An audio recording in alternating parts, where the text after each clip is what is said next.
तो आज की रेसिपी बहुत अमेजिंग सी है, क्रिसमस का प्लम केक। ये इंस्टेंट क्रिसमस प्लम केक है। यहाँ पर हमें सोकिंग की कोई जरूरत नहीं है, ड्राई फ्रूट और नट्स की। अगर आपने मिस कर दिया है सोकिंग को, तो आप इंस्टेंट अपने बच्चों के लिए, अपने घर के लिए, अपनी फैमिली फ्रेंड्स के लिए इसे तैयार कर सकते हो। तो चलो रेडी करते हैं इस क्रिसमस प्लम केक को। Hello viewers, welcome back to our channel Kanika cooking class. तो आज की रेसिपी तो आपको पता ही है कि हमारी क्या है। तो ये है उसकी प्रिपरेशन। तो प्रिपरेशन में आपके जितने भी आपके पास टूटी फ्रूटी ड्राइड फ्रूट्स हैं, चेरी है, कीवी है, जो भी आपके पास अवेलेबल है, ड्राई फ्रूट्स हैं, आमंड्स हैं, कैश्यूज है, रेजिन्स है, किशमिश, जो भी आपके पास अवेलेबल है वो आपको लेना है। यहाँ पर मैंने लिए हैं ड्राइड फ्रूट्स। अब ये कितने कितने लेना है ना, ये आपकी चॉइस पर डिपेंड करता है कि आप इस केक को कितना रिच बनाना चाहते हो। तो यहाँ पर मैंने 1/4 कप लिया है अप्रोक्सीमेटली टूटी फ्रूटी, और हाफ कप मैंने लिया है ड्राइड फ्रूट्स। यहाँ पर थोड़ी सी ब्लूबेरीज ली है। क्रैनबेरीज मैंने इसलिए अलग से नहीं ली क्योंकि जो मेरे मिक्स ड्राइड फ्रूट्स हैं उनके अंदर क्रैनबेरीज अवेलेबल है।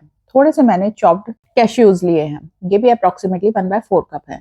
आप चाहो तो बादाम, किशमिश, टूटी फ्रूटी, चेरी, इन सभी के साथ ही आप इसको बना सकते हो। तो जितना भी आपके पास स्टोर हो, अवेलेबल हो, वो सब आप ले लो। अब सबसे पहले क्या करना है, एक अलग से कटोरी ले लो, एक बोल ले लो अलग से। उसके अंदर थोड़ा थोड़ा सा सारे के सारे जितने भी dry fruits, cherry, blueberry dry fruits हैं, ये सारे के सारे थोड़े थोड़े से आप अलग निकाल लो। तो यहाँ पर एक बोल में मैं मिक्स कर लेती हूँ, इसका यूज हम करेंगे बाद में। तो रेसिपी पूरी देखना, इंस्टेंट आप कैसे इसे बना सकते हो, अधूरी मत छोड़ना वीडियो। आप ऑथेंटिक का पूरा आप इसमें टेस्ट ले पाओगे। तो ये नॉन अल्कोहलिक हम बना रहे हैं। यहाँ पर ट्रेडिशनली जो बनता है क्रिसमस का प्लम केक, वो आपका अल्कोहलिक होता है, और उसके अंदर ये सब हम जो प्रिपरेशन आप कर रहे हैं वो सोकिंग हो जाती है रम के अंदर बहुत पहले ही। तो यहाँ पर हम इंस्टेंट बना रहे हैं। तो इंस्टेंट के लिए हमने यहाँ पर एक बोल में थोड़ा सा अलग रख दिया है जितने भी नट्स हमने लिए थे। अब इसके अंदर ऐड कर देते हैं 1 चम्मच मैदा को, और इसको रख देते हैं हम साइड में। इसे करने से क्या होगा, जैसा कि आपने मेरी पहले भी वीडियो में देखा होगा, जब हम ऊपर से टॉप करते हैं तो वो सिंक नहीं करते, बैटर में ही बने रहते हैं ऊपर। तो यहाँ पर हम इसे रख देते हैं। आप इसके अंदर कितना भी अपने अकॉर्डिंग, जितना आप रिच बनाना चाहते हो उतने इसके अंदर आप ऐड कर सकते हो। अब यहाँ पर मैंने एक नॉन स्टिक पैन को लिया है। आप चाहो तो यहाँ पर नॉर्मल भी कोई भी सॉस पैन ले सकते हो। इसके अंदर आपको ऐड करना है 3/4 कप ऑरेंज जूस। मैंने पैक्ड वन लिया है, आप चाहो तो फ्रेश वाला भी ले सकते हो, लेकिन मैंने यहाँ पर पैक्ड वन लिया है। नॉन स्टिक पैन पर आपको ये रखना है, और साथ ही में आपको ये 3 चीजें यहाँ पर ऐड करनी है, जिससे हम अपने जो भी हम सोकिंग अभी इस टाइम पर कर रहे हैं वो हमें इन्फ्यूज्ड रहे सारे के सारे स्पाइसेस के साथ। तो यहाँ पर लिया है मैंने 1/4 TSP nutmeg powder, 1/4 TSP ginger powder, और 1/4 टीएसपी सिनेमन पाउडर। अब इसको हम अच्छे से मिक्स कर लेंगे और कर लेते हैं अपनी गैस को ऑन। तो लो फ्लेम पर ही ये सारी की सारा काम आपको करना है। तो लो फ्लेम पर इसे रखने के बाद हम एक बार सब जूस को और जो हमने स्पाइसेस लिए हैं इन सबको मिक्स कर लेते हैं, और यहाँ पर ऐड करेंगे हम हमारी tutti frutti dried fruits, blueberries, cranberries and dry fruits. जितना भी आपको यहाँ पर लेना है वो हम यहाँ पर इसके अंदर ऐड कर देंगे। और इसे ऐड करने के बाद आपको क्या करना है, इसे कुक करना है लो फ्लेम पर। लो फ्लेम पर आप इसे कितना कुक करोगे, जितना ये सोक अपने अंदर कर ले ऑरेंज जूस को। तो जो बेसिकली बनता है ट्रेडिशनल, वो रम में सोकिंग होती है, वो महीनों पहले करके रख दी जाती है। और जो हम इंस्टेंट बनाते हैं वो हम बनाते हैं ऑरेंज जूस के साथ। तो आप देखो यहाँ पर कंटिन्यूअस स्टर करते रहना है। थोड़ी देर में आप देखोगे ये फूलने लगेंगे, ये ऑरेंज जूस को एब्जॉर्ब कर लेंगे। तो इसे लो फ्लेम पर ही कुक करना है आपको। मैं यहाँ पर इंडक्शन के साथ वर्क कर रही हूँ, तो उसके उसी के अकॉर्डिंग यहाँ पर हीट को मैनेज कर रही हूँ। आप अगर गैस पर बनाते हो तो इसे लो फ्लेम पर ही करोगे, है ना। आप इसको हमें कुक करना है फॉर फ्यू मिनट्स। आप इस क्रिसमस पर किस तरीके का केक बनाने वाले हो, अल्कोहलिक और नॉन अल्कोहलिक? अगर आप अल्कोहलिक बना रहे हो तो ये जरूर बताना आपने कितने मंथ पहले ही इसकी प्रिपरेशन स्टार्ट कर दी है। बनता है ना बहुत अमेजिंग अल्कोहलिक वाला भी, और उतना ही बनता है मजेदार ये नॉन अल्कोहलिक। इसे हम फटाफट से बना सकते हैं। बस जितने भी मन चाहे आपको इसके अंदर नट्स, ड्राइड फ्रूट्स आपको ऐड करने हैं, वो सब आप अपने ऑरेंज जूस में ऐड कर दो, और देखोगे विद इन 5 मिनट्स आपका जो नट्स हैं, ड्राइड फ्रूट्स हैं, वो सब सोक कर लेंगे, है ना। तो प्रिपरेशन बहुत अमेजिंग है इसकी।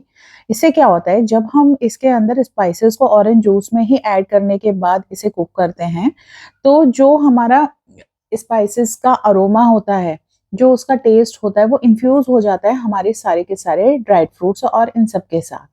तो इसलिए कभी भी आप बना रहे हो ना, तो साथ ही में इसी प्रोसेस में आपको जितने भी आप स्पाइसेस ऐड करना चाहते हो वो इसमें ऐड कर सकते हो। ट्रस्ट में बहुत अमेजिंग केक बनने वाला है। तो देखो यहाँ पर ये कुक होना स्टार्ट हो चुके हैं, यही हमें चाहिए। 3/4 कप से ये कुक होते होते हाफ कप आपका अप्रोक्सीमेटली रह जाएगा, और बस ये कुक होते ही हमें इसे रख देना है साइड में ठंडा होने के लिए। और उसके बाद तो देखो बहुत ही अमेजिंग प्रोसेस बताने वाली हूँ मैं आपको। इस प्रोसेस को आप 4 घंटे पहले भी करके रख सकते हो और चाहो तो इंस्टेंट भी कर सकते हो। मैं यहाँ पर इस प्रोसेस को इंस्टेंट कर रही हूँ, मैंने इसकी प्रिपरेशन कोई पहले नहीं की है, बस इसे हम प्रिपेयर करेंगे और साथ ही में हम बनाएंगे हमारा बैटर। तो क्रिसमस वाले दिन भी आप चाहो तो इसे अमेजिंग सा बना सकते हो और आप इसे एक दिन पहले भी बना कर रख सकते हो। अब जो आती है इसकी शेल्फ लाइफ, वो कम से कम आपकी 5 दिन रहेगी। 5 दिन तक ये केक आपका बिल्कुल स्पॉइल नहीं होने वाला है। हम यहाँ पर कोई भी प्रिजर्वेटिव को ऐड नहीं कर रहे हैं। प्रिजर्वेटिव्स वैसे भी बहुत हार्मफुल होते हैं। मार्केट में पता है जो केक मिलता है वो प्रीमिक्स से बनाया जाता है, प्रीमिक्स में किए जाते हैं बहुत सारे केमिकल्स ऐड। तो फिर हम उसको तो स्किप ही करते हैं। और देखो कितने आसानी से हम इन सब चीजों को घर पर ही बना सकते हैं। जिन चीजों के लिए हम इतना पैसा मार्केट में देते हैं वो चीज हम घर में ही कुछ ही मिनटों में बना सकते हैं। बेकिंग बिल्कुल भी डिफिकल्ट नहीं है, बस आपको एग्जैक्टली जैसे भी स्टेप बताए जा रहे हैं उन्हें फॉलो करना है। और एक अच्छी सी रेसिपी होना बहुत जरूरी है जिससे आपको फुल प्रूफ रिजल्ट मिल पाए। तो वो आपको डेफिनेटली शॉर्ट इस पेज पे तो जरूर मिलेगा। तो चलो यहाँ पर हमारा बात करते करते देखो कुक भी हो गया है। और इसको आपको क्या करना है, जैसे ही कुक हो जाए ना, इसे फ्लेम को कर देंगे हम बंद और इसमें हम छोड़ देंगे हमारे सारे नट्स सोकिंग के लिए। इस प्रोसेस में कोई भी टाइम आपको लगाने की जरूरत नहीं है। ये हमारा ठंडा होगा मिक्सचर और हम प्रिपेयर कर लेंगे हमारा बैटर। यहाँ पर मैंने कर दी फ्लेम बंद, और फ्लेम बंद होने के बाद इसे थोड़ा सा स्टर कर लेंगे। जैसे ही स्टर होगा इसे मैं ट्रांसफर कर दूंगी दूसरे बोल में और इसी पैन में हम करेंगे अगली तैयारी। तो देखो यहाँ पर मिक्स हो गया, ट्रांसफर कर लेते हैं अब इसे हम दूसरे बोल में। यहाँ मैंने 5 मिनट के लिए गैस पर ही इसे छोड़ दिया था। अब इसके अंदर हाफ कप ऑरेंज जूस है और 3/4 कप से हाफ कप इसका ऑरेंज जूस बचा है। बाकी हमने कर दिया कुक हमारे ड्राइड फ्रूट्स और टूटी फ्रूटी के साथ। तो अब इसे ट्रांसफर करने के बाद नेक्स्ट स्टेप कर लेते हैं स्टार्ट। ये केक इतना अमेजिंग बनता है ना कि आप इसे एक बार खाओगे तो फिर आप अपने आप को रोक ही नहीं पाओगे। आप इसे बनाकर सेल भी कर सकते हो और आप इसे फ्रेंड्स और फैमिली में भी गिफ्ट कर सकते हो क्रिसमस पर। क्रिसमस क्या, आप इसे कभी भी प्रिपेयर कर सकते हो। ये तो ऑल टाइम फेवरेट केक रहता है हम सभी का। तो चलो यहाँ पर ट्रांसफर करने के बाद नेक्स्ट प्रोसेस को स्टार्ट कर लेते हैं। अब सेम पैन में ही आपको क्या करना है, गैस पर दोबारा से रख देना है और इस बोल को हमें कर देना है अलग। इतने ये ठंडे होते रहेंगे हमारे सारे नट्स और दूसरा प्रोसेस हम कर देंगे स्टार्ट। सेम पैन लेने के बाद आपको ऐड करना है इसके अंदर जैगरी पाउडर। यहाँ पर मैंने लिया है 1/4 कप जैगरी पाउडर। अगर आप मेरे रेगुलर व्यूअर्स हो तो आपको डेफिनेटली पता होगा कि मैं जितने भी कप साइजेस को यूज करती हूँ वो मेरा 250 ml के कप साइज हैं। तो उसी के अकॉर्डिंग आप प्लीज इस रेसिपी को बनाना, तो आपकी बिल्कुल परफेक्ट बनेगी। तो जैगरी पाउडर हम ऐड करने के बाद क्या करेंगे, फ्लेम को लो कर देंगे। लो फ्लेम पर आपको इसे कंटिन्यूस स्टर करना है, बर्न नहीं करना है, हमें सिर्फ इसे कंटिन्यूस लो फ्लेम पर कुक करना है। तो इसे आप ब्राउन शुगर के साथ भी प्रिपेयर कर सकते हो, लेकिन मैंने यहाँ पर जैगरी पाउडर लिया है। जैगरी के साथ जब हम इस केक को बनाते हैं ना तो टेस्ट और ही एनहेंस हो जाता है। तो 1/4 कप जैगरी पाउडर को आपको लो फ्लेम पर नॉन स्टिक पैन में ही कुक करना है, सेम पैन में जिसमें हमने नट्स को कुक किया था। अब देखो ये यहाँ पर थोड़ा थोड़ा सा मेल्ट होना स्टार्ट हो चुका है और जैसे ये हल्का सा मेल्ट होगा आपको ऐड करना है इसके अंदर एक दूसरा इंग्रेडिएंट। तो पहले इसे कुक होने देते हैं। इसका देखो साइड से जो होगा कलर चेंज होना स्टार्ट हो जाएगा, ये आपको ध्यान रखना है। और कभी भी आप जैगरी को इस तरीके से कुक कर रहे हो तो इसे ऐसे ही मत छोड़ना, कंटिन्यूस इसे स्टर करते रहना है जिससे जैगरी आपकी एक जगह पर लगे नहीं और जो हमें जैगरी को मेल्ट करना है वो प्रॉपर हो पाए, अदरवाइज वो ओवर कुक होके चुई हो जाएगी। तो देखो यहाँ पर इसका कलर चेंज हो गया है। यहाँ पर अब मैं नेक्स्ट ऐड कर रही हूँ half table spoon water. Normal water आपको लेना है और हाफ टेबल स्पून ही लेना है, ज्यादा ऐड नहीं करना है। आपको कंप्लीटली इसे कुक करने की जरूरत नहीं है, बस थोड़ा सा आपको कुक करना है और ऐड कर देना है इसके अंदर हाफ टेबल स्पून वाटर। इसको अब आप मिक्स करोगे और कर दोगे साथ के साथ फ्लेम को ऑफ। आपको इसे ओवर कुकिंग की कोई जरूरत नहीं है, बस ये हो गया हमारा तैयार नेक्स्ट मिक्सचर। अब आप इसे ट्रांसफर कर दोगे, जितने भी आपने नट सोक किए थे ना उसी बोल में आप इसे ट्रांसफर कर दोगे, जिससे जैगरी का जो मिक्सचर है वो भी इन्फ्यूज हो पाए हमारे टूटी फ्रूटी और चेरी में। आपको ओवर कुकिंग बिल्कुल नहीं करनी है, जैसे ही पानी को ऐड करना है ऐसे इसे बंद कर देना है और इसे ट्रांसफर कर देंगे हम हमारे मिक्सचर में। हमेशा एक चीज को याद रखना, जब भी आप जैगरी को कैरमलाइज करोगे इस तरीके से और आप नट्स के अंदर इसे ऐड करोगे तो दोनों ही चीजें गर्म होनी चाहिए। अगर एक चीज ठंडी होगी एक चीज गर्म होगी तो आपकी जो जैगरी है वो क्रिस्टल की तरह हो जाएगी, वो जम जाएगी और चुई हो जाएगी। तो उससे बचने के लिए आपको दोनों ही चीजें वार्म करनी बहुत जरूरी है।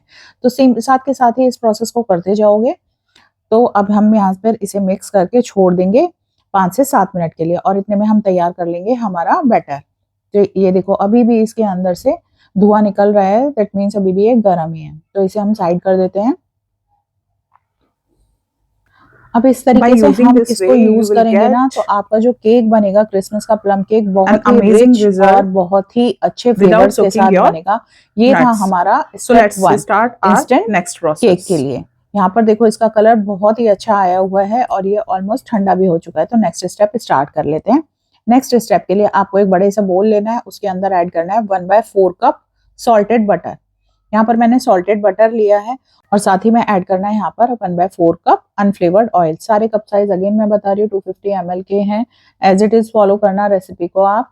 अब आपको क्या करना है, एक बैलून विस्क लेना है और इसे मिक्स कर लेना है। अब देखो अगर ये समर में हम बना रहे होते ना तो हमारा तो बटर बिल्कुल मेल्ट ही हो जाता, लेकिन इस टाइम रूम टेम्परेचर पे ही बटर की कंडीशन इतनी अच्छी है कि चलो कोई बात नहीं, अब इसको बैलून विस्क से मिलाकर ही थोड़ा सा मिक्स कर लेते हैं। इसे कंटिन्यूस आपको मिलाना है। इस प्रोसेस में 2 से 3 मिनट लगेंगे। यहाँ पर आप बिल्कुल भी गर्म करके नहीं ऐड करना, ये रूम टेम्परेचर का ही आपको बटर लेना है, गर्म बिल्कुल भी ऐड नहीं करोगे आप इसके अंदर। तो बस आपको बैलून विस्क के साथ इन दोनों को मर्ज करना है, अच्छे से मिक्स कर लेना है और ऐसा भी नहीं आपको कंप्लीटली मेल्ट करना है, बस दोनों चीजें मिक्स हो जानी चाहिए। अब इसे मिक्स करने के बाद हमें ऐड करना है हमारा नेक्स्ट इंग्रेडिएंट।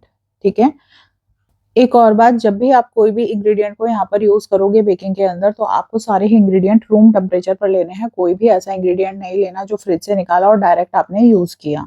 चाहे हम मिल्क ले रहे हैं, चाहे हम कर्ड ले रहे हैं, कोई भी हम चीज ले रहे हैं, बटर है, तो वो सभी हमारे रूम टेम्परेचर पर होने चाहिए। परफेक्ट बेकिंग आपकी तभी होगी। तो ये देखो यहाँ पर हमने इसे ऑलमोस्ट मर्ज कर दिया है। अब यहाँ पर ऐड करना है हमें मिल्क। मिल्क है मेरा रूम टेम्परेचर का। तो किसी ने मुझसे शायद कोई क्वेश्चन भी पूछा था किसी एक वीडियो में कि मैम मिल्क आपको कौन सा लेना है, फुल फैट लेना है हमें बेकिंग में या फिर हमें टोन लेना है। तो आप कोई भी ले सकते हो, जैसा भी आपके पास अवेलेबल हो कोई भी आप मिल्क ले सकते हो। तो मिल्क लिया है हमने यहाँ पर 1/2 कप।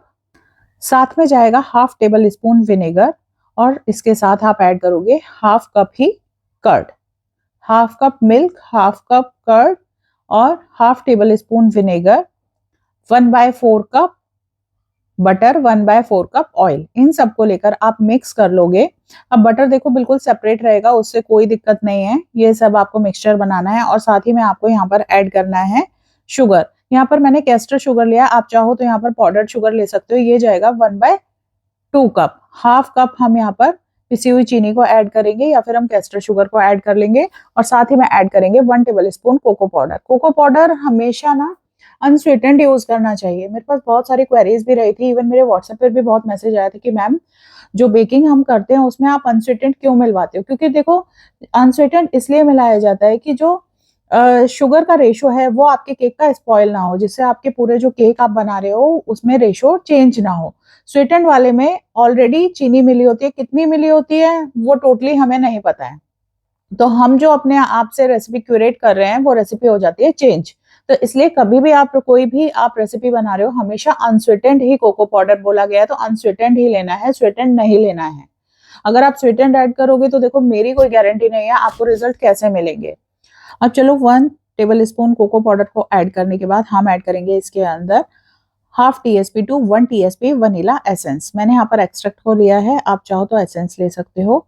अब करना है हमें यहाँ पर बहुत इंपॉर्टेंट काम, एक आपको ग्रेटर लेना है और ऑरेंज के पील को ग्रेट कर लेना है। ये कम से कम हमें 1 टीएसपी चाहिए, तो डायरेक्ट इसके अंदर ही हम इसको ग्रेट कर लेते हैं और साथ ही में इसे कर लेंगे हम मिक्स। तो ऑरेंज जूस हमने ले लिया है और यहाँ पर हमने ऑरेंज को भी ग्रेट कर दिया है, इसके पील को। तो इसको फाइन ग्रेटर से ही ग्रेट करना और सारा का सारा आपको ऐड कर देना है इसे हमारे लिक्विड वाले पार्ट में। अब इसे हम कर लेंगे मिक्स और ऐड करेंगे हम अगला इंग्रेडिएंट। अच्छे से मिक्स करना है आपको। याद रखना कि आपकी शुगर जो है वो डिसॉल्व हो जाए बैटर के अंदर। अब आपको एक छलनी लेनी है और इसके अंदर ऐड करना है 1.5 कप मैदा। आप चाहो तो 1 कप आप मैदा लेकर हाफ कप आप ले सकते हो यहाँ पर व्हीट फ्लावर। तो यहाँ पर मैंने 1.5 कप 1.5 कप मैदा ली है, जिसके अंदर मैंने ऐड किया है baking soda and baking powder. Baking powder जाएगा 1 टीएसपी और baking soda half TSP and a pinch of salt. ये सब हमें छान लेना है अच्छे से और बना लेना है हमें एक स्मूथ सा बैटर। ओवर बीटिंग से बचना है आपको। केक बनाते टाइम हमेशा जब भी हम ओवर बीटिंग कर देते हैं ना, हम सोचते हैं कि वाह बहुत ही अच्छा केक बनेगा, लेकिन उससे हमारे रिजल्ट हो जाते हैं खराब। केक बन जाता है हमारा चुई और डेंस। तो उससे आपको नहीं करना है बिल्कुल भी। बहुत ही प्यार से, बहुत ही लाइट हैंड से इतना आपको बस मिक्स करना है जितना आप बैटर को स्मूथ बना पाओ बस। यहाँ अभी मैंने बैलून विस्क का यूज किया। अब इसे मैं हटा देती हूँ और ले लेती हूँ मेरा स्पैचुला। स्पैचुला से क्या होता है, जब भी हम बैटर को फोल्ड करते हैं ना तो कुछ गांठें होती हैं वो बस्ट हो जाती हैं। तो यहाँ पर इसे लाइट हैंड से हम फोल्ड कर लेंगे। बैटर हमारा बन चुका है। अब इसमें हम ऐड करेंगे जो हमने प्रिपेयर किए थे ऑरेंज जूस के साथ नट्स, वो सब हम इसके अंदर कर देंगे ऐड और हम बना लेंगे हमारा प्यारा सा केक का batter. In the meantime आपको प्रीहीट कर देना है अपने ओवन को 180 डिग्री पर फॉर 10 मिनट्स। अब जो हमने ये सोक किए थे ना जितने भी नट्स, वो हम सब इसके अंदर ऐड कर देंगे और हम ट्रांसफर कर देंगे इसे हमारे बैटर के अंदर। तो ये बहुत जरूरी स्टेप है और इस स्टेप को हमें लास्ट में ही करना है। इनिशियल स्टेज पर हम इसके साथ कोई मिक्सिंग नहीं करेंगे, हम लास्ट में अपने बैटर में फोल्ड करेंगे। अब आप देखो नीचे जो इसका कलर आया हुआ है ना जूस और जैगरी का, कैरेमल जैगरी का, वो बहुत ही अमेजिंग आया। इससे देखो केक की रिचनेस जो है कलर की वो और ही बढ़ जाएगी। तो अब इसे फोल्ड कर देते हैं बहुत ही लाइट हैंड से, जिससे ये पूरे बैटर में अच्छे से मर्ज हो जाए। अब बस आपको बहुत लाइट हैंड से इसे मिक्स करना है, फोल्ड करना है और तैयार कर लेना है अपने बैटर को टिन में डालने के लिए। अब देखो यहाँ जो हम टिन यूज करेंगे वो टिन मेरा जाएगा 8 इंच का राउंड टॉल टिन, या आप चाहो तो 6-6 इंच वाले 2 टिन लेकर बैटर को उसके अंदर डाल सकते हो। तो चलो टिन को दिखा देती हूँ मैं आपको। तो टिन में हमेशा ही पार्चमेंट पेपर आपको बॉटम में लगाना है। साइड से आप ऑयल से ग्रीस कर सकते हो उसे। अब यहाँ पर जो इसकी आप हाइट देखोगे, इसकी हाइट बहुत ही अच्छी हाइट है क्योंकि यहाँ पर मैंने टॉल टिन लिया है। तो इसको ट्रांसफर कर लूंगी सारे बैटर को अपने टिन के अंदर। यहाँ पर मैं सिर्फ 8 इंच के टिन में इसे बना रही हूँ। आप चाहो तो 6 इंच के जैसे मैंने आपको बताए थे आप उनमें भी बना सकते हो। और इवन बेक एंड सर्व जो मोल्ड आते हैं ना, जो आपने मेरी मफिन वाली वीडियोस में देखे होंगे, आप चाहो तो उनके अंदर भी इन्हें बना सकते हो। अब यहाँ सारा बैटर यहाँ पर ट्रांसफर कर लेना है आपको और इसे कर देना है अच्छे से टैप। टिन को टैप करना बहुत जरूरी है। टैपिंग से क्या होता है, जितने भी एयर बबल्स होते हैं वो सेटल हो जाते हैं और जो हमारे इवन लेयर होती है केक के अंदर वो बन जाती है। तो इसे 3 से 4 बार टैप करना है। अब जो हमने ये नट्स बचा कर रखे थे ना, अब इनका काम करना है हमें। अब इसे अच्छे से कोट कर दो अपने केक के ऊपर। आप चाहो तो कितना भी कर सकते हो, जितने मैंने कहे थे उससे भी ज्यादा आप इसके अंदर कोट कर सकते हो। तो मैं तो अभी थोड़े से और ऐड करूंगी क्योंकि मुझे तो बिल्कुल ऊपर से टॉप इसका कवर ही अच्छा लगता है। जब तक ऊपर से ना इसके अंदर बहुत सारी टूटी फ्रूटी और चेरी डली हो ना, जब तक मजा ही नहीं आता केक का। तो विंटर्स के लिए तो परफेक्ट केक है। अगर आप इसे माइक्रोवेव कन्वेक्शन में बनाना चाहते हो तो 180 डिग्री पर ही आप प्रीहीट करोगे अवन को और उसके बाद आपको कर देना है टेम्परेचर डाउन। अगर कढ़ाई में बना रहे हैं तो हम इसे कढ़ाई को भी प्रीहीट करके उसके अंदर एक स्टैंड लगाकर भी इसे बेक कर सकते हैं। ऐसा नहीं है मैं ओटीजी में दिखा रही हूँ तो ओटीजी में ही बनेगा। तो इसको अच्छे से आपको कवर कर देना है एज पर योर चॉइस। जितने भी आपको nuts, tutti frutti, dried fruits जो भी आपको ऐड कर देना है वो हम यहाँ पर प्लेस कर देंगे। तो मैंने तो इसके एक ऊपर से लेयर बना दिया। इसे एक बार और फिर से टैप कर लिया है और इसे हम ले चलेंगे हमारे ओवन की तरफ। इस रेसिपी को जरूर से ट्राई करना और मुझे कमेंट सेक्शन में जरूर बताना आपका ये केक कैसा बना है। तो ये रेसिपी यूट्यूब और फेसबुक दोनों पर ही रहने वाली है, तो आप कनिका कुकिंग क्लास पर कभी भी देख सकते हो इसे। तो चलते हैं आप हमारे ओवन की तरफ बेक करने के लिए हमारा केक। Let's go. तो अब हम इसे रखेंगे अपने ओवन के अंदर और let's make this beautiful cake. अब टेम्परेचर 180 से 160 डिग्री कर देना है आपको और इसे रख देना है 50 टू 60 मिनट्स के लिए अपने ओटीजी ओवन में बेक करने के लिए। टेम्परेचर जरूर डाउन करना, 180 पर ये बेक नहीं होगा, 180 पर सिर्फ हमें प्रीहीट करना है। देखो कितना अमेजिंग सा कलर आया है आफ्टर बेकिंग। अब देखो जब आप बेक कर लोगे ना इसे तो डायरेक्ट डिमोल्ड नहीं करना, इसे कवर कर देना किसी टॉवल से और रख देना अपने काउंटर पर रूम टेम्परेचर पर ही। और उसके बाद आप इसे 10 से 15 मिनट बाद आप इसे डिमोल्ड करना और देखना कि आपका केक कितना ही अच्छा और कितना रिच इंस्टेंट केक बना है। आप देखो ये अपने आप ही पैन को लूज कर चुका है, लेकिन मैं फिर भी साइड से एक बार इसे नाइफ से क्लीन कर देती हूँ जिससे इजीली डिमोल्ड हो जाए। तो अब इसे डिमोल्ड कर लेते हैं, बहुत ही आराम से ये डिमोल्ड हो जाएगा हमारा केक। तो इसे मैं इसी तरीके से बाहर निकाल रही हूँ, क्योंकि मेरा ये लूज बॉटम टिन है तो ये ऐसे ही बाहर आ जाएगा, इसे मुझे टैप करने की इन्वर्ट करने की जरूरत नहीं है। तो अब ये जरूर बताना इस केक को कौन कौन बनाने वाला है। तो आप चाहे क्रिसमस पे बनाओ, चाहे उससे पहले बनाओ, चाहे इसे आप कभी भी बनाओ, तो क्रिसमस के लिए तैयार है हमारा इंस्टेंट प्लम केक, जिसकी आप प्रिपरेशन इंस्टेंट कर सकते हो और इंस्टेंट ही इसे बना सकते हो। तो चलो मिलते हैं नेक्स्ट वीडियो में, और चैनल को प्लीज सब्सक्राइब करना ना भूले, जिससे डेली जो रेसिपीज आती है आप उन्हें बिल्कुल भी मिस ना कर पाए। यूट्यूब इंस्टा पर कनिका कुकिंग क्लास के नाम से हमारा चैनल है, तो फॉलो करोगे तो आपको इंस्टेंट आपको जो भी रेसिपी अपलोड होगी और उसके नोटिफिकेशंस मिल पाएंगे। तो इस तरीके से आप मेरे साथ बहुत सारी बेकिंग सीख सकते हो, कुकिंग सीख सकते हो। तो बस आपको क्या करना है, चैनल को सब्सक्राइब करना है, वीडियो पर कमेंट करना है और हर वीडियो को लाइक करना है। तो चलिए मिलते हैं हम नेक्स्ट वीडियो में, और इसे आप जरूर से बनाना और मुझे कमेंट करके जरूर बताना कि आपको ये रेसिपी कैसी लगी है। तो चलिए मिलते हैं नेक्स्ट वीडियो में। Till then take care, bye.